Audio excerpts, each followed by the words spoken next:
Hi, I'm CJ and this is my RC channel. In this series of videos, I'm going to be unboxing and assembling the F104 Pro 2.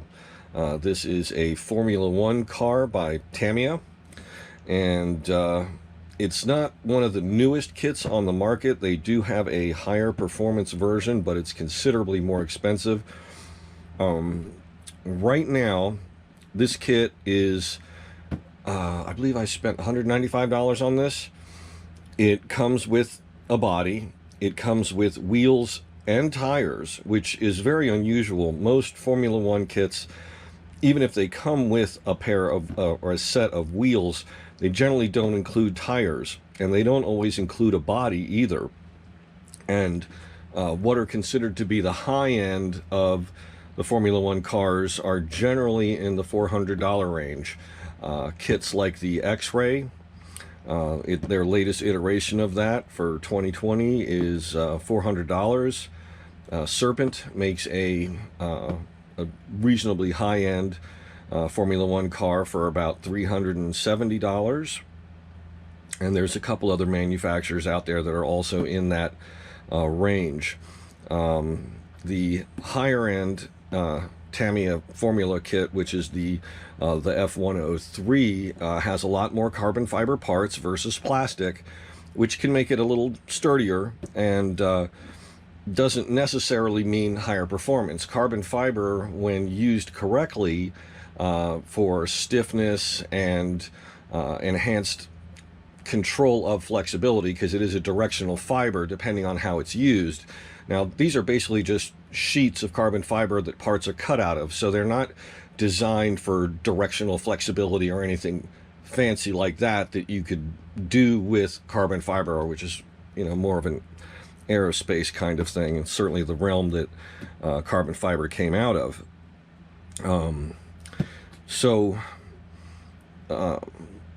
I wanted to get into Formula 1 on a budget. I didn't want to spend a ton.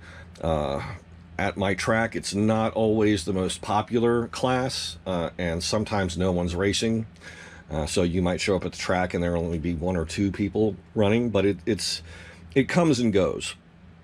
And so I wanted to go, you know, fairly low budget.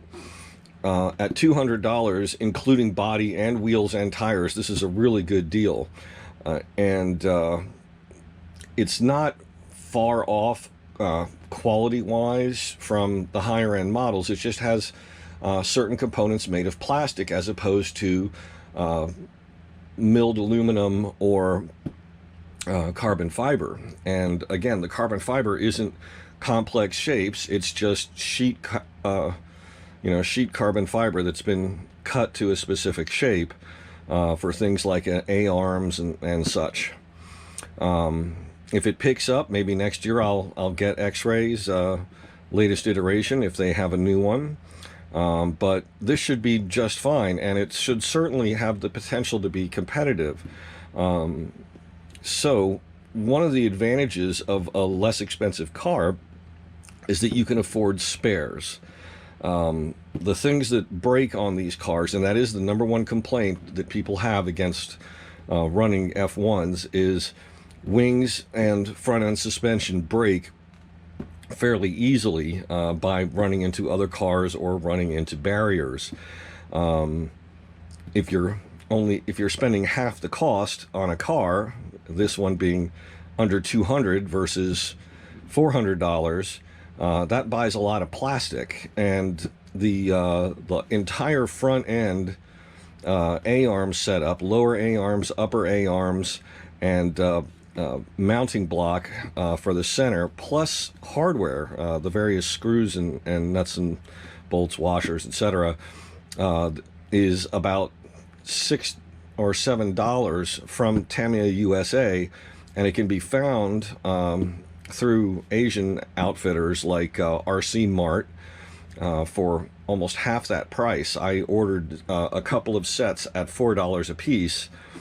I got a set of aluminum steering arms and a few other parts, a couple of hop-up parts, which I'm going to do later. I'm going to start by just building the kit as is. I may use a different front wing, And I got 2 front wings for about $18. So, you know, you can do the math on that yourself. You know, far less than the cost of just getting the basic kit. I've got a full-on kit plus a whole bunch of spares and money left to spare to buy motor and things like that. So anyway, let's do an unboxing here and see what we've got.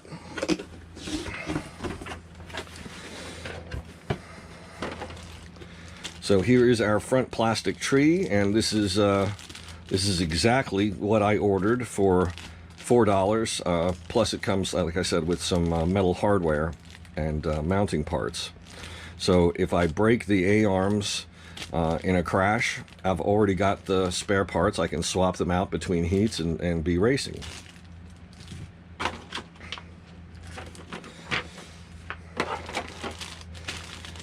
Okay, we've got our stock front wing and the underside of the nose. The body mounts over the top of this nose piece. You'll understand more about how that works when I assemble the kit.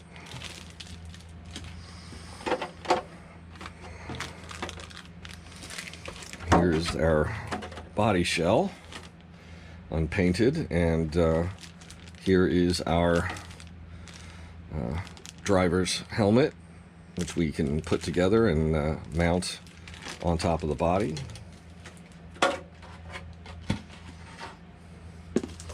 Here is the set of tires that I mentioned, a pair of fronts and a pair of rears.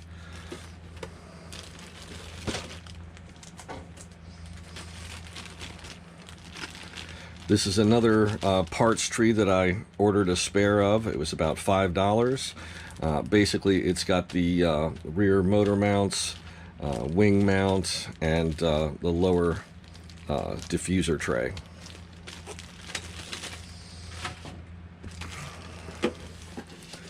I was also, by the way, able to order these 2 pieces in aluminum, anodized, blue anodized aluminum, and that is a Tamiya upgrade part. Normally, I think they're listed as $32 or $38 on the Tamiya site. I got them for about $16. It's going to take a good month for them to get here because they're coming out of Hong Kong. So I'm going to go ahead and build up the car with the plastic pieces and race it as is. And then when all of the performance parts come in, I'll do the various upgrades and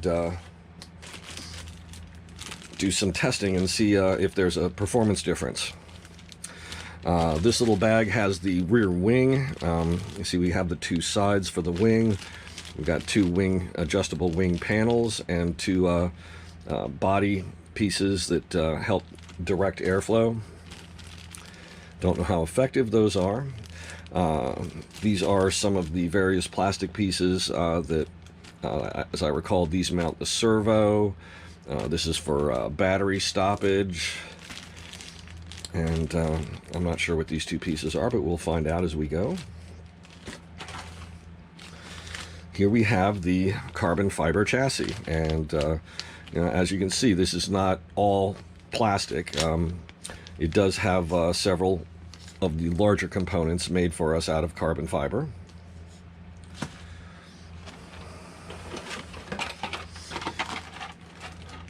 We have a set of wheels.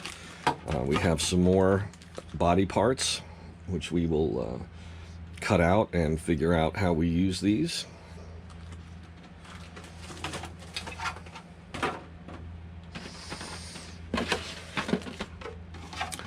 This is the opposite side to this one. They look like they are the outer pods. Just look by comparison. So I'm not sure what the difference is. This one looks like it's complete. This one looks like these are something that can be added on.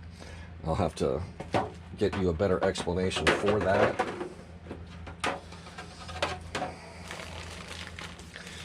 And here we have a fairly heavy pouch. It's got carbon fiber plate. That's the rear T section. I'm just going to try and get a look-see in here.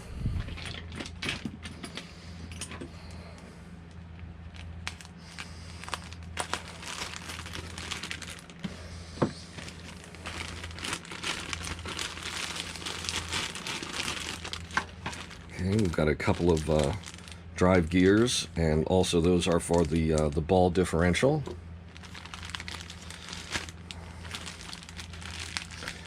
Got an assortment of hardware and various little metal pieces.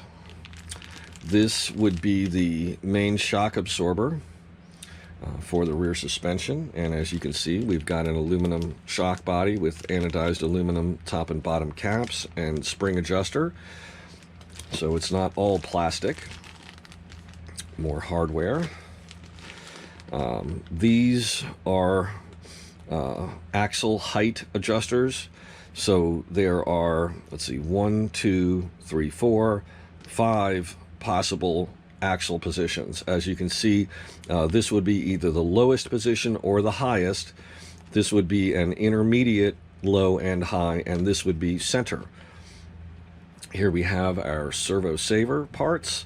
There is a metal blue anodized version of this piece here, and that piece is, I believe it's available for $25 or $26 through Tamiya USA. RC Mart had it for $8. It's kind of a more looks than function piece. It's stiffer than this plastic would be, but I don't think there would be that much flexibility. Because it was only like $7 or $8, I went ahead and got it. If it had been the Tamiya USA price of like $30, I would not have bothered. I would have just gone with the plastic piece. These are parts for the shock absorber. And here we have this is our axle. There's a carbon fiber upgrade for this piece that is considerably lighter, and that's about $15. Here we have our aluminum outdrive, and this is part of the ball differential. And then we have an assortment of other little metal parts. So, and then we have this piece, and I am not sure what this piece is for either, but I will find out. We'll go into all of this during the assembly process. So I'm going to go ahead and pack this back up, and I will be beginning the assembly shortly. I will show you all of the steps to build this in detail, so if you decide to purchase one for yourself, you're going to have a full guide on how to build it, tools that you're going to need, any tricks or difficult parts of the assembly to watch out for.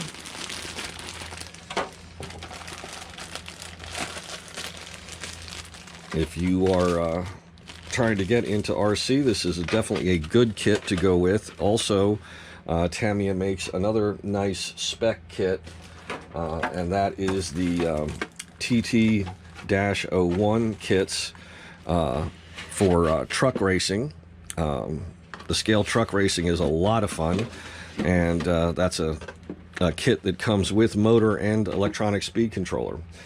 This kit, you have to provide your own motor and ESC. I've already purchased that for this class at my club, and for the most clubs, it's a 21.5 turn motor that you need. And as far as any restrictions on the speed controller, that would be something you'll need to check with your local club about. But that is basically it for this video. I hope you enjoyed this and learned a little something about F1 cars. I will again be showing you this full assembly process step by step, and I'll go into the body and how to deal with all these different parts, and then I will again I'll go out to the track with it. I'll do some tuning, talk about the car's performance envelope, and when I get the upgrade parts in, I will do a rebuild on the car with the upgrade parts, and I will take it back to the track and let you know whether those things are worth purchasing and which ones seem to have the most effect. I hope you enjoyed this video. Please click like and please subscribe to my channel.